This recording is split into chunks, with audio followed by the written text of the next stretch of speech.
your real estate investing business that many people never even consider is consulting.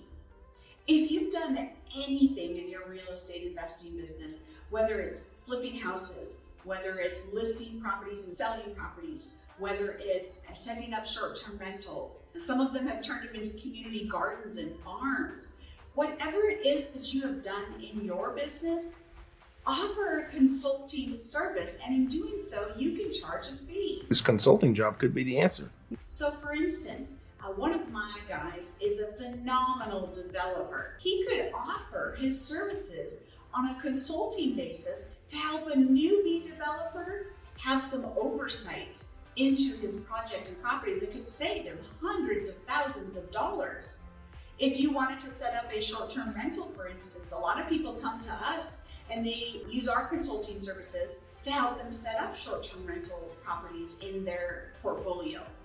There's all kinds of ways and things that people can do as a consultant that they're already doing and they're good at. Okay, let's give them some examples. Maybe you're a tile guy who does a 3-day job in 1 day. You could start showcasing people how to do the same thing. That is really good, valuable information. And you're not selling your soul on YouTube to do it. You're just offering a skill set to somebody who's learning, and so many people are eager to learn right now. So creating cash flow can sometimes mean being creative, but it's not being creative with what you don't know, it's being creative with what you do know, and offering your services as a consultant. All right. Perfectly said.